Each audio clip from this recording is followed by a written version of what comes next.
one day we were told by our supervisor that the Black Panther Party now has a presence in the Desire Project. And that raised some eyebrows because we're thinking that that's a predominantly black housing development and they can recruit. By 1968, the Black Panther Party had chapters across America, and their membership had grown to the thousands. But among the influx of members were infiltrators, placed by federal and local governments. Larry Preston Williams was an NOPD officer who worked to infiltrate radical groups as part of the department's intelligence division. My job was to infiltrate radical organizations and do surveillances, because at that time, Panthers, in the Panther operation was high priority to infiltrate and keep a watch on. And mainly because the Panther Party nationally had a reputation for confronting police officers. So why was the Panther Party important or priority to infiltrate and not the Ku Klux Klan, who had been proven to do hate crimes? Well, I'm working for a police department, and Ku Klux Klan don't attack policemen. The police department here was less concerned about the black community as a whole, more concerned about the police department.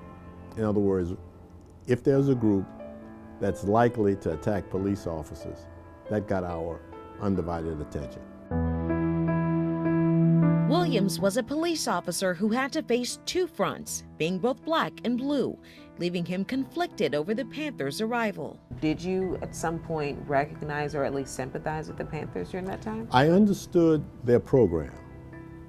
Free breakfast in a poor neighborhood. They were concerned about health care. They had a program that consisted of probably, if I remember, 8 or 10 points. You could not argue with the 8 or 10 points. What I had to argue with was their tendency or their rhetoric about shooting police officers, that in order to protect the black community, that one time or at some time they would have to confront police officers on the streets.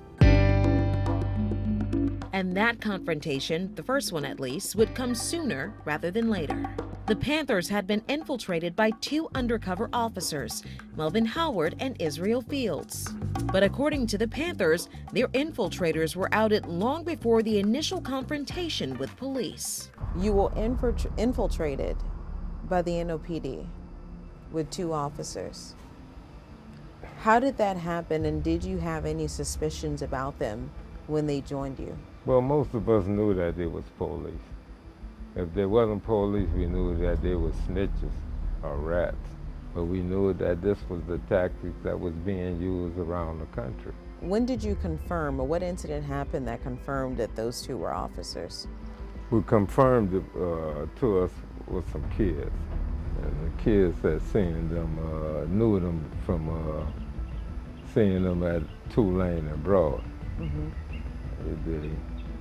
And these kids came and told us that, hey man, you know those two guys police. Since we know that, let's just use them. Let's just keep them around. But they wouldn't stay around for long. Can you tell us in your own words what happened to you that night? Well, we were beaten with guns and pushed around. We were also jammed in a corner by some 40 to 50 people jumping on us, kicking us, punching us, calling us names as pigs and so forth. September 14th, 1970. The Panthers held what they called a people's trial, and the suspects being tried were the two NOPD officers who unsuccessfully went undercover. The 14th of September. 14th of September. What happened in that meeting? And I made the mistake of telling them that Fields and Howard was police. Well, we exposed them. We exposed them. We just say turn them over to the people. They let them out the door.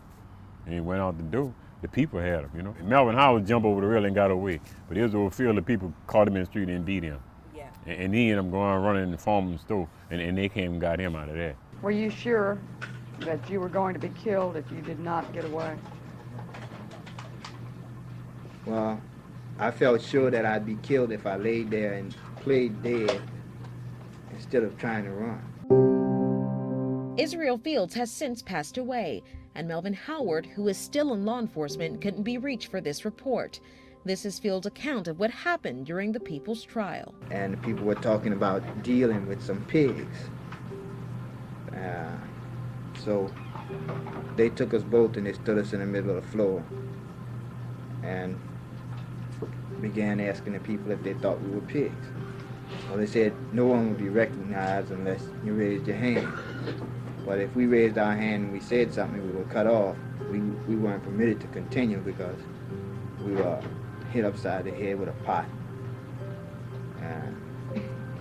He was hit once and I was hit twice. The second time I was hit, I grabbed whoever it was that was swinging the pot. And that's what brought the crowd of people on top of us in the corner.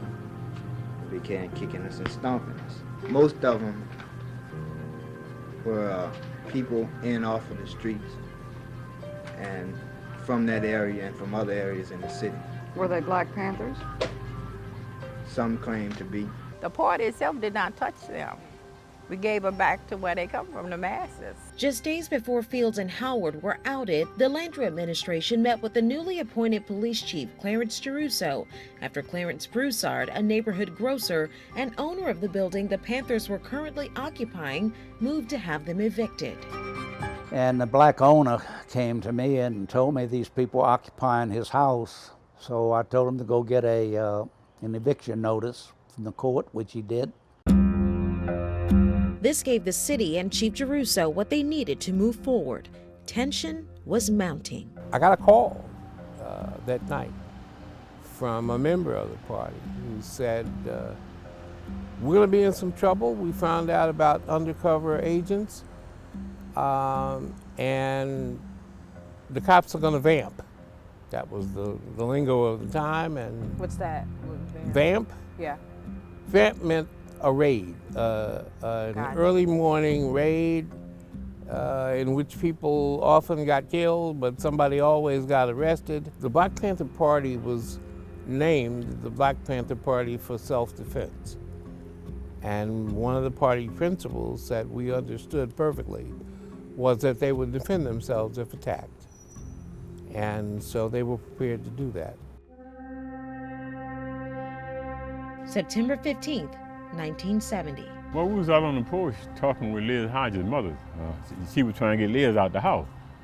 And then all of a sudden, they said, come on inside. You know, we seen them there lining up, they're about ready to attack. We told the sisters to get this kid and get out. We got on the phone, we called David Hilliard, the chief of staff in California. And he told us, he said, look, don't y'all put up no resistance, you know, give up. But before the phone, they cut the line, you just hit it one big bang. Boom! Roll them up on them. And from there, 30 minutes later, it was us and them, a rat-a-tat-tat, shooting at us, shooting at them. I could see it coming out of the schoolyard. I mean, it was right there. And you hear all of this pop, pop, pop, pop. It wasn't no plastic in it. Yeah, it was real ammunition. When the shootout happened, we had our location by the window, and him and I was at the same window. So when it stopped, he asked me to crawl to the different rooms, find out how many was injured, how many was dead. And as I crawled through the rooms, you know, and I would ask the same question, how many injured, how many dead? Steady getting the same response. Nobody injured, nobody was dead. When he shot the tear gas in the house, we put out a white flag and we surrendered. It let us out. The people come in the community, come out the houses and told them to let us out. Don't shoot us when we come down. Come out. So the desired community came out and said not to shoot you guys. Yeah.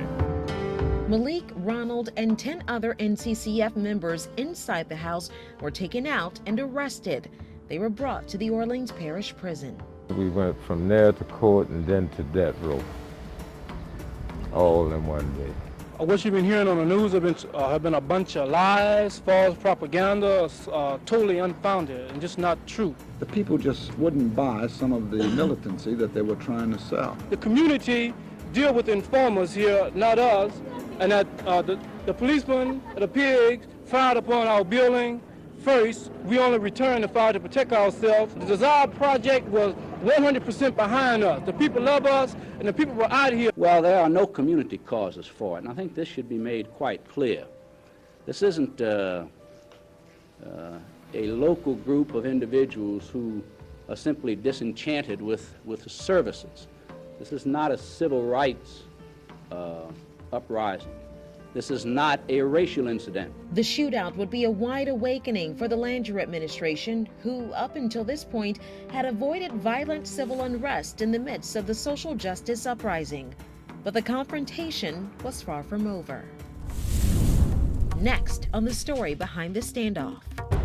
They came and got us because they said that the Black Panthers was going to hold us hostage to use us against them. I got shot with 00 bucket, went through my breast and came out my arm.